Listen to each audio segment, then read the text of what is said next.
Alright, welcome back to a new video, and today we're going to be talking about boogeymen in boxing, right? Yeah, two people in two different weight classes who claim to be the boogeyman, right? In 160, you got Demetrius Andre. In 168, you got David Benavidez. And to that, I say, someone's lying. Like, they both can't be the boogeyman. I'll explain later, because I got really good points. And by really good points, I mean I don't know, man. I'm just making this stuff up as I go. But don't worry about it. Don't worry about it. Don't worry about it. I'm usually right. All right.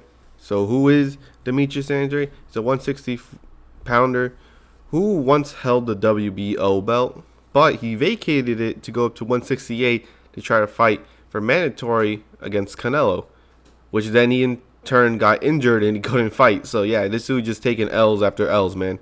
And you got David Benavidez, who is a two-time super middleweight WBC champion, because he lost his belts due to, like, I don't know what reasons, but it's really weird reasons, like no discipline type reasons, right?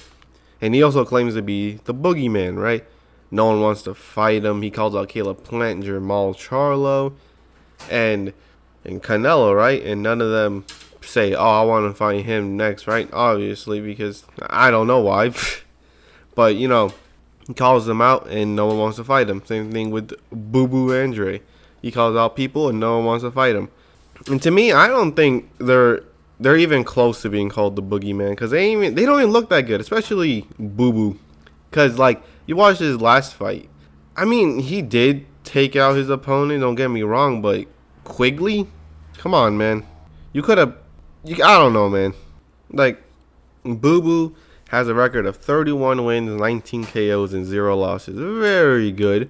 And... you know, his opponents aren't too bad, mostly undefeated fighters or a couple losses. You know, not too bad. But, like, I get it. You can't really make this type of argument saying, oh, he's fighting nobodies, because that kind of helps their case by saying that they're the boogeyman. Because as the boogeyman, you fight who you can, not who you want, if you get what I'm saying, right? But he's never once shown in any of his fights why he should be feared. Like, no one takes him seriously for the fact that he doesn't take out his opponents in, like, ways that scares people. It's just like, oh, he's just fighting nobodies. That's kind of what's supposed to happen. You know what I'm saying? Like, especially with Jason Quigley. I don't even know who he is. And he doesn't even look. He has 19 wins and 1 loss. Or 2 losses.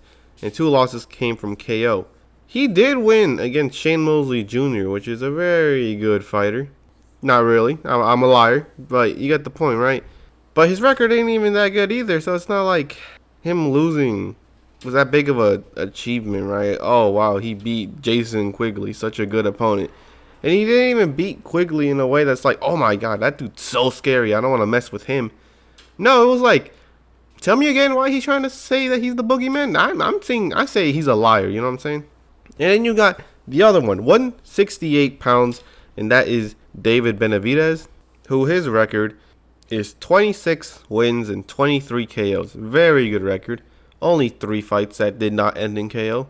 And his last opponent was David Lemieux, which, I mean, his record is 43-3 when he fought him. And he has wins against Anthony Durrell, which is very good. I mean, it's not that good anymore for the fact that, you know, Caleb Plant did that, but better. And David Lemieux was actually getting some very good punches. And even though he was pretty much, it was like an injured animal fighting for its life out there. It was very sad.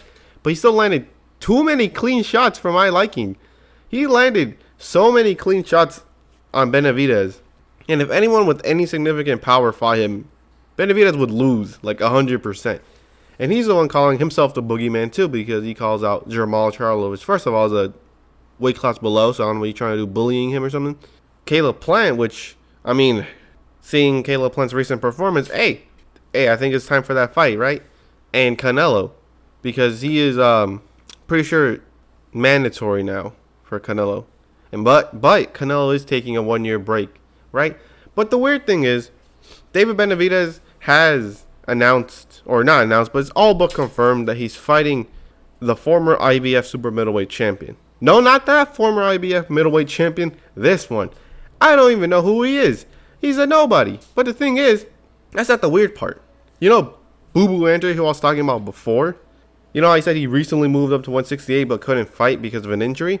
You mean to tell me that there's two boogeymen in the same division, and the next fight that one of the boogeymen is having is not against the other boogeyman?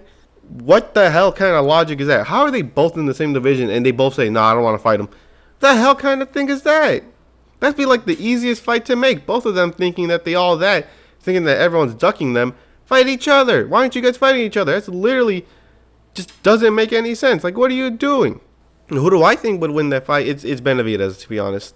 Benavidez has power and speed. I mean, zero defense, but hey, man, who needs defense when you can knock out your opponent? And in the other fights, I think Caleb Plant beats Boo Boo if they were to fight. And it'd be a 50-50 fight between Plant and Benavidez. Might have to edge out Plant a little bit more. And if it was him versus Jamal, I don't know what the hell Jamal is doing at this point. He's just chilling for no reason. Like, my brother, you should start fighting. I don't know what you're doing. And I also got Benavidez winning against Charlo. But then again, Charlo ain't really the person people be saying, oh, he's the best one. Like, I mean, if he wins against Jamal, I mean, it's against a champion, don't get me wrong. But against Jamal, I wouldn't even give him credit, all right? I'm gonna be real with you. I mean, like, that's just, I don't know, man. It's a long overdue loss for Jamal, I'm saying. But yeah, that's the end of the video and why I think the boogeymen aren't the boogeymen. They fought people who, well, first of all, they're not that good. But like but anyways, that's the end of the video where I pretty much say why the boogeymen aren't boogeymen. Either they're both lying or at least one of them.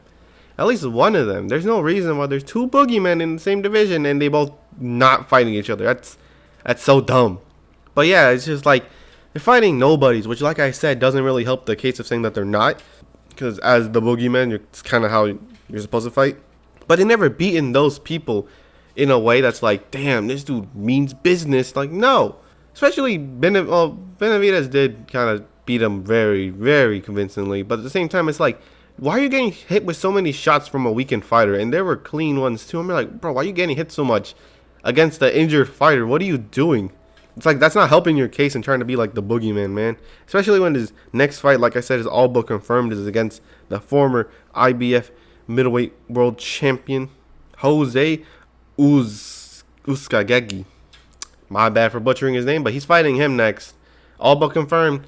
And come on, man. Just fight Boo Boo, alright? Because Boo Boo already called out Caleb Plant. But, like, come on, just fight each other. Just end the debate, alright? Especially if one of you guys knocks the other one out clean. Then it's like, alright, now they have an actual case for them. But nope. Nope, they're just continually fighting like these people that, come on, there's no way that there's no good fights out there for you. There's literally no way that's 0%. It's just impossible, man. But anyways, that's the end of the video. I did say I was gonna make the Estrada Chocolatito trilogy video, but I just realized the fight's in December, alright? I'm not gonna make a video about it in October, to be honest. I'm gonna wait until like the middle of November since it's like early December the fight. But other than that, next video coming up, I have no idea. I ran out of ideas already. What a shame. But I'll catch you in the next one. I lost, Yugi. But Joey, you fought valiantly. Heh, yeah, I guess I did. Maybe that's why I don't feel that bad that I lost. Now don't you be losing any other duels, all right? Of course, I won't let you down.